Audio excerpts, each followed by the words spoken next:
Okay, and yeah, so right, these are the tasks and the mid-level vision that we had actually envisioned. So optical flow, right, that I talked about already. Image segmentation, I'm going to talk about tracking, right, when it comes to the high-level vision. At that point of time, I'll talk about tracking. Okay, and yeah, image retrieval, right, we are not doing. Okay, I think you've got enough background to be able to read it on your own.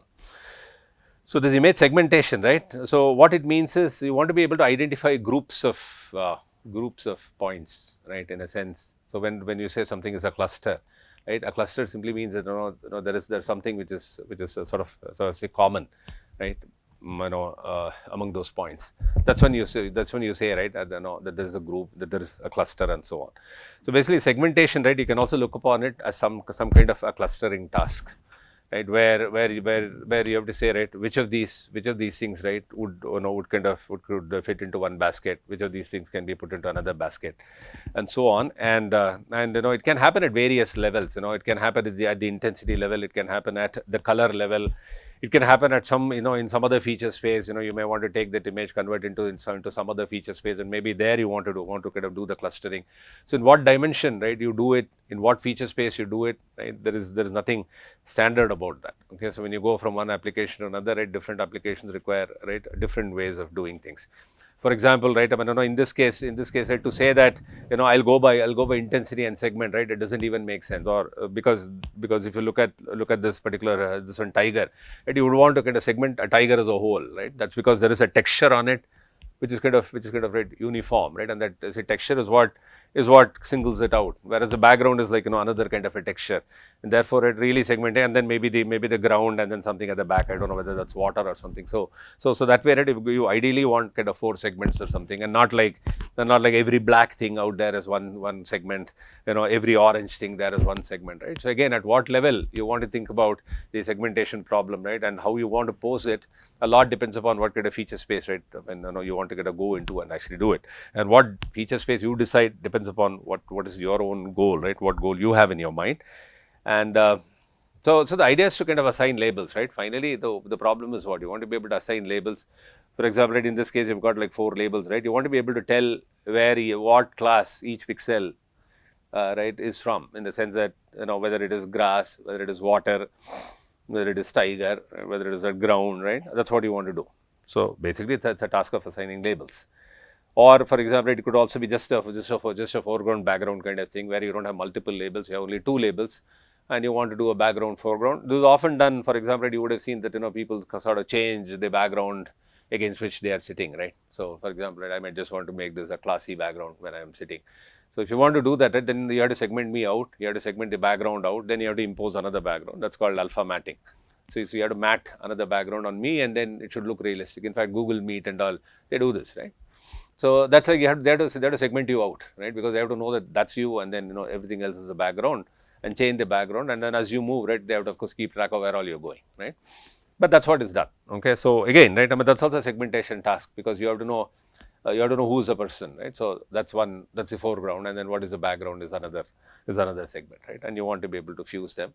An application, right, like this, where let's say, right, you want to remove this boy from that background, right? And then maybe if you do alpha matting, you can put something right, to the back of him. But right, that's not an easy problem. I mean, especially when there is hair and all, right? I mean, you can easily show it off that you're putting some background, which is not the original, because the hair will carry something from the background. So alpha matting is actually, a different problem in itself, where you have to, we have to look at transparency and all that. I'm just saying, right, one of the first steps that you need there is to be able to segment the person. And then maybe, right, you can even think of a better classification, right? So in the sense that if you want to build a network, maybe the network will get less confused. You just show the object of interest rather than show a lot of things around it, right? So here, for example, if you just etch out that flower, right, then maybe it's easier for some other thing to sort of tell what it is, because when there is a background, it could be a little, right, it could probably think that there's something else going on. So there is that kind of confusion, right, which can occur, which you can probably reduce, right? That's what we mean by a better classification. Okay, and there is a lot of theory, right? There is called a Gestalt kind of theory, which actually which is a psychophysical theory, actually makes a lot of sense, in the sense that, right, when do you kind of group things together, right? But then unfortunately, right, even though this is very rich and all, but then it's very hard to translate these into algorithms. The one thing that uses Gestalt is this, what is this? What is called a tensor routing, right? Tensor routing is one mathematical framework that uses Gestalt, which has been reasonably successful, right? So I wouldn't totally agree with the last statement, but they're very difficult to translate because tensor routing actually does that in a nice way. But there are not kind of too many algorithms like that that actually use this principle of proximity, similarity, continuity, whatever, right? And all of that. Okay, so okay, right, this is just put there just to say that when you segment, right, what kind of factors you take into account as a human being, right? When you segment, right, you don't like sharpness, you don't like sharp transitions, you like things to, right, within a group you would want things to be homogeneous, all those things to look similar. You might even assume a continuity when it is not there, right? Your brain sort of interpolates, extrapolates things that's what the segment. For example, right, if I had a circle, but then if I just gave you some dots, right, your brain will automatically think that, okay, there ought to have been a circle there, right? So that's the kind of filling in we do, right, in order to do some segmentation and so on. So this is the Gestalt theory, but of course, that is, some algorithms use it, but not, let's say, everything. Okay, that's now let's come to this one, a clustering, right? I mean, how do you kind of do this? So right, there is one thing that is called a k-means, okay, k-means method. Okay, there's something called the k-means. K-means is this one, a clustering method. Okay, I'll start with this, and then I will kind of go on to more sophisticated versions of this. So this is like unsupervised, right? So what it means is that, I mean, you have a set of examples. Let's say x1, x2 up to xn, right? And these means actually mean centroids. Okay. This is not like our English mean, right? This is that statistical mean. So what you're saying is there are actually k centroids, right?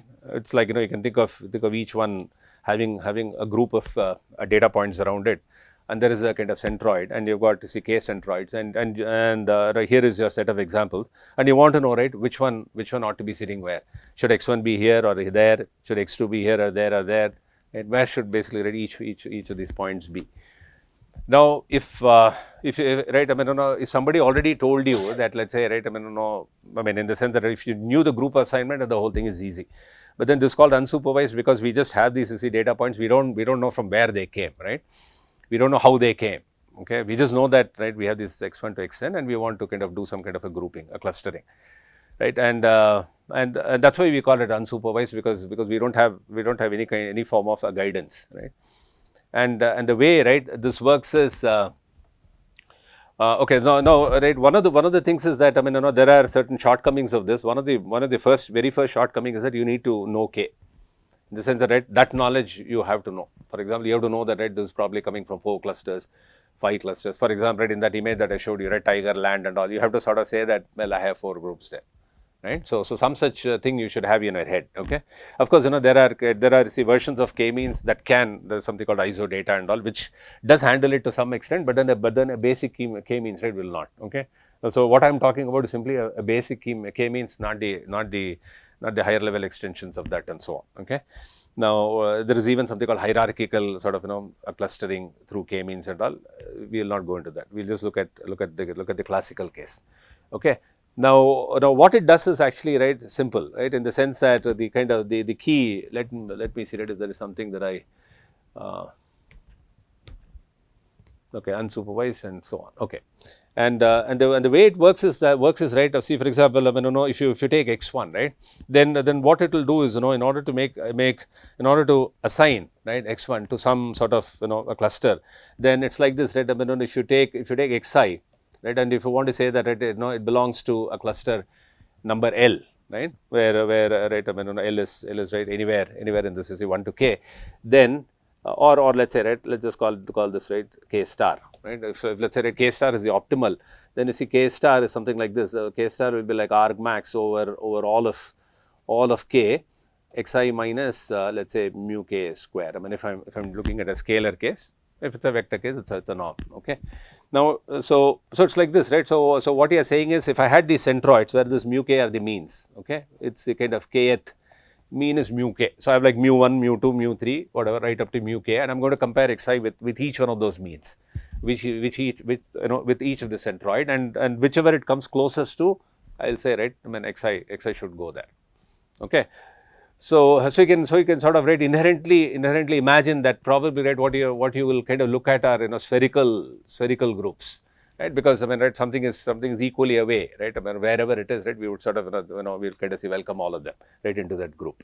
So, these are some shortcomings, right, which you can already see. For example, right, I mean, if your data was, right, elliptical and so on, right, it would actually struggle, right, because it's trying to just look at the Euclidean distance. Okay, that is the basic k-means. Okay, and that's why, right, there are actually versions of this. And the other thing, right, that you also see is that there is a hard assignment. The hard assignment in the sense that you simply, right, allocate it there. I mean, in the sense that when xi comes close to some, let's say, mu k, I'll say that, right, xi should go right into into kth group. But then it could also be that, right, you can have groups of data points such that at the boundaries, right, data points seem to I mean, so if you draw a circle, right, it will look like, well, it could sit in either, right, such things can happen. But now in k-means, if you look at it, it's a hard assignment, it will say only here, right, it's either here or there, right, but then it can't be like here as well as there, right. So, it's not kind of a probabilistic thing. I mean, we can't say that with so much certainty it's probably in that cluster, but then with a kind of a lesser probability probably in the other cluster. That's probably a better way to do things, right. But then k-means, right, would not do any of that. It's like a hard assignment. Okay, so what you're doing is, so when you're doing this, right, this is a hard assignment. Okay, so this I will just write that down. So what does xi belong to k star? Oh, xi belongs to k star, which is actually a cluster. K starth cluster. I mean, in the sense that, right, obviously k star will be let's say one of these k's, right, at which xi comes closest to mu k. That is that k star. So it will be one of these 1 to k clusters. So arg min. Oh, sorry, arg min. No, not max. Yeah, arg min. So yeah, so basically, right, k star is that whatever is that particular this one, the cluster. What did you say? Yeah, arg min. Right. So it is that mu k for which xi comes closest. So this is a hard assignment.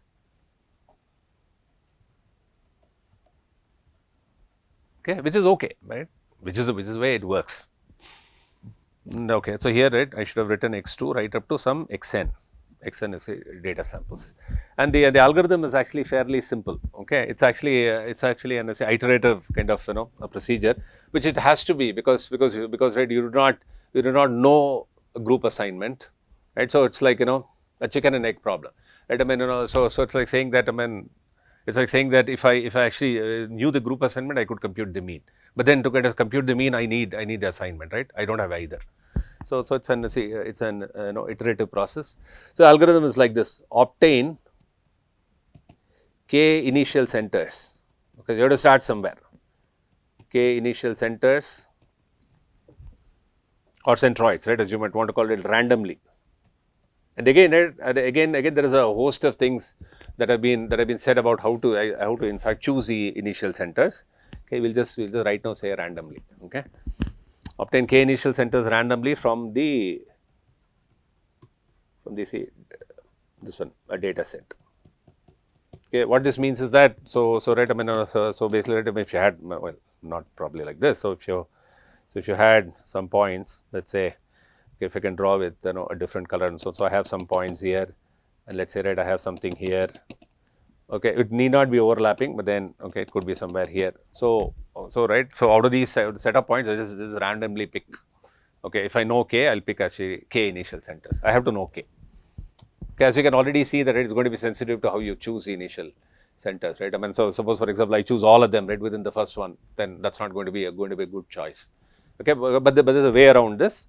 Let's say initially, right, which is the reason why you want to just kind of do it randomly, so that the chances that you would end up picking all of them from the same sort of a cluster and so on, right, is going to be minimum. So randomly, okay, obtain k from the data set, then assign each data sample to the nearest centroid. Okay, which is what is that is a k star, right, or min, that one. Then to find the sum square error. Okay, and this you do for every sample, right? You walk through every x1 to xn and you say assign. Then when you assign, right, wherever it goes, whichever has the minimum sort of xi minus mu k square, right, that will be still an error, right? It need not be 0. Okay, so you kind of sum up all those errors. I mean, after you have done the optimum assignment, right? Optimum in that step. So I know that x1 is going to, let's say, 4th cluster. So I find out x1 minus, let's say, mu 4 square, right? Store it with me. Then x2 goes to, let's say, mu 2 after I check, right, whether it's close to mu 1, mu 2, mu 3 and so on. Suppose I realize that it goes closest to mu 2, then I'll store x2 minus mu 2 square. I'll store that, right.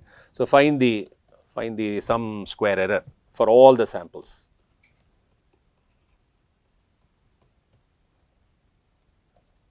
For all the samples. Then 3, recompute. So it's like saying, right, so it's like saying that, if I started arbitrarily somewhere, right, let's say right, I took one centroid there, maybe, right, one centroid somewhere here, and maybe, right, another also from here, let's say, right, just by chance. Now after you do the assignment, right, now what will happen is, so for example, right, so around this green, right, you might actually get a kind of the bunch of the samples around it. Around the other centroid that you picked, right, you will have a new set of samples now, because you just started with some, say, arbitrary choice of the centroid. Now you start assigning, right. Now that you have assigned samples, each one will have some sort of neighbors around it, right. So now you can actually recompute the mean. So recompute. Now it's like saying that you have done a group assignment, right. This algorithm has now done a group assignment. It is saying that this guy, right, probably comes from there, this guy probably comes from here, and therefore you can actually recompute the pattern centers or recompute the centroids. Okay, that means now you have a fresh set of centers, right. We started with some arbitrary data points. Now you have data points within each group. You have used them all to actually arrive at new means. Okay, recompute this to be the centers of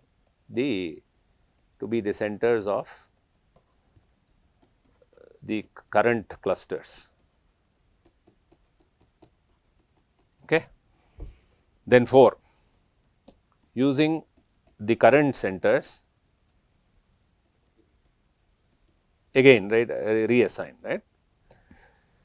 Current centers, recompute the partitions or partitions, group assignments, whatever you want to call it, recompute the partitions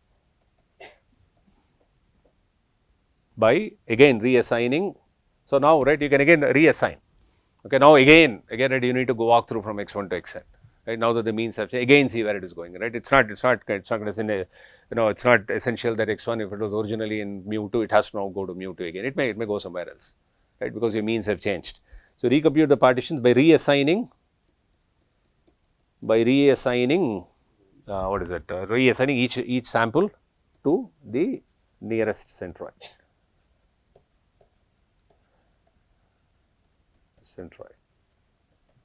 Okay. Then 5, if the label assignment, okay, this is called a label assignment, right. In fact, if you've done a vector quantization, right, this is like a form of VQ. Okay, if the label assignment remains unchanged, or if there is hardly any change, right, the label assignment is unchanged, typically, right, the kind of condition is it should be unchanged. That means it's kind of stabilized. Label assignment is unchanged, stop. Else go to say step 3, step 2, go to step 2. Okay. Now actually, right, this is actually a greedy algorithm in the sense that every time, right, it's kind of looking at minimizing the cost, right. So in that sense, it's very likely to get trapped in a local minima, because it's totally a greedy algorithm, right. Wants to always, right, keep that error, Euclidean error, as small as possible. Therefore, it's very likely that, right, when you actually end up computing these assignments, you might have ended up in this one local minima. And that is the reason why let's say in one run of k-means, right, you won't actually accept the final result. What you would do is, you will again start with, say, another set of initial centers randomly picked, again kind of do the assignment, again run, say, another set of centers. I mean, it depends upon how much you can afford to do, right, given whatever time constraints you have, and then after that what would you do? Which one would you pick? I mean, if I had, let's say, whatever, if I did it, let's say 20 times, which one would I pick? Yeah, whichever gives you, that's why you're finding in step 2 the sum square error, right? So the sum square error, whenever for whatever iteration or whatever initialization you got the sum square error to be the minimum, you'll actually pick that as your final label assignment. Okay, that's Stop condition that you give, right? If label assignment is unchanged. Yeah. That is for all the n samples. For all the n samples, right? So that means whatever was there in the previous iteration, everybody is going back to the same clusters, right? X1 is going back to wherever it was, X2 is going back. Every one of them, so nobody is getting shuffled. Right? That's when you stop. Right? Now this is what is actually k-means, and so the pros and cons, right? So the main con is that, right, you have to know k, right, which is like, which is like a hard condition, right, a big condition. The other thing is it has problems in that, in the sense that it will model spherical clusters, right. So it will kind of, so because of this Euclidean nature of it, right, so it will always tend to sort of right, group. I think I have some examples, right, to show. So maybe if we go and show that, right, it will become more clear. So if you see right here, oh, where's k-means? Okay, yeah. So here, so if you see, right, so if you have data like this and all, right, very likely that with a few random trials, right, you'll be able to kind of, right, group them. It's totally unsupervised, right, as you can see. I mean, we do not know from where they came originally, but then if you run a few runs with let's say different initializations, very likely that if they are so very nicely spread out, right, then there's no problem. But of course, there are still some problems here. For example, like this, you are going to hard assign, right? This would be either here or there, right? And you should be willing to accept that. But then the problem, right, might come, for example, right, if you had something like this, right, where let's say this is one cluster, and then right that is another cluster, and if you try to use k-means, right, it'll try to kind of look for a spherical thing, and then it'll group like that, which will be entirely wrong, right? That's what it will do, because, right, that is the way it is. And also the other problem, right, that it can have is with respect to outliers, but these there are other ways to handle it. I mean, it's not so bad. I mean, there are ways to know, right, if something is an outlier and not really include it, inside a group. Therefore, this I would say is not really such a big problem, even though it's been shown here, right? But yeah, but something like this can happen, right? So when you have these clusters coming in various forms and shapes, right, at that time, okay, k-means will struggle. Okay, therefore sensitive to outliers, spherical clusters, what will assuming, and then sensitive to initial centers, setting k and all that, right? But then it's simple and fast to compute. Okay,